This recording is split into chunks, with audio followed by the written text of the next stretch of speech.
চুন থেকে পান খসলেই একে অপরকে দোষারোপ করতে ভুল করে না চির প্রতিদ্বন্দ্বী দুই দেশ ভারত পাকিস্তান, যেমনটা দেখা গেছে গত এপ্রিলে কাশ্মীরের পেহেলগাম হামলার পর, যা রূপ নেয় যুদ্ধে। লালকেল্লা বিস্ফোরণের পর আবারও কি সেই পথেই হাঁটবে দুই দেশ? বিশ্লেষকদের কেউ কেউ অবশ্য সেই আশঙ্কা উড়িয়ে দিচ্ছেন না। গত সোম ও মঙ্গলবার ১৭ ঘণ্টার ব্যবধানে নয়াদিল্লি ও ইসলামাবাদে ভয়াবহ বিস্ফোরণ। দুই দেশে প্রাণ গেছে ২৫ জনের, আহত অর্ধশতাধিক। প্রাণঘাতী এই বিস্ফোরণের পর সেই একই অভিযোগ। তবে এবার ভারত কিছুটা রয়ে সয়ে কথা বলছে। ভারত পাকিস্তানকে সরাসরি দায়ী করেনি, তবে ইসলামাবাদের অভিযোগের আঙুল দিল্লির দিকে। তবে অভিযোগ প্রত্যাখ্যান করে দিল্লি বলছে এটি পাক নেতাদের প্রলাপ ছাড়া কিছু নয়।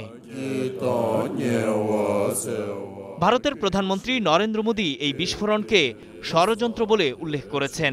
যে সময়ে দিল্লি ও ইসলামাবাদের এই ব্লেম গেম চলছে, তখন দুদিনের সফরে ভুটানে রয়েছেন মোদী।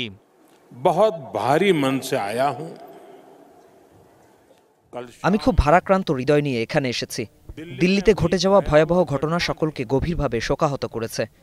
আমি ক্ষতিগ্রস্ত পরিবারের দুঃখ বুঝতে পারছি। আমি এ ঘটনার তদন্তকারী সব সংস্থার সাথে যোগাযোগ রেখেছি। আমাদের সংস্থাগুলো এ ষড়যন্ত্রের গভীরে যাবে। এর পেছনে থাকা কেউ রেহাই পাবে না।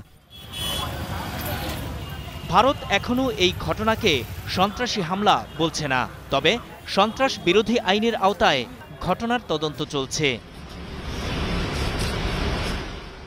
এদিকে পাকিস্তানের প্রতিরক্ষামন্ত্রী খাজা আসিফ দাবি করেছেন ইসলামাবাদ ও দক্ষিণ ওয়াজিরিস্তানে হামলা হয়েছে আফগানিস্তান থেকে, তবে ভারতের মদদে।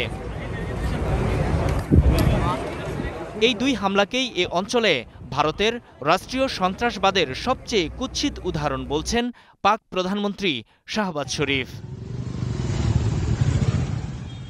পরিস্থিতি যখন এমন, তখন যুক্তরাষ্ট্র ভিত্তিক স্বাধীন নিরাপত্তা বিশ্লেষক শাহার খান বলছেন, এমন হামলা যদি আরও হয় তবে পরিস্থিতি ভিন্ন হতে পারে। ইসলামাবাদের সাম্প্রতিক হামলা ভারত পাকিস্তানের মধ্যে সম্পর্কের অবনতি ঘটাতে পারে। শুধু তাই নয়, এ ধরনের হামলা যদি সামনের দিনে আরও ঘটে, তাহলে দুই দেশের মধ্যে উত্তেজনা বাড়াতে পারে। ভারত, পাকিস্তান ও আফগানিস্তানে অনেক প্রক্সি গ্রুপ কাজ করছে। যখনই কোনো হামলা হয়, এসব দেশ একে অপরকে দোষারোপ করে, কিন্তু খুব কম সময়েই তারা প্রমাণ হাজির করতে পারে। বিস্ফোরণের পর এখন দুই দেশই ঘটনার তদন্ত করছে আর চলছে ব্লেম গেম। এসব বিষয়ে উত্তেজনা আরও বাড়ে কিনা সেই শঙ্কাও রয়ে গেছে। নূর মোহাম্মদ, স্টার নিউজ।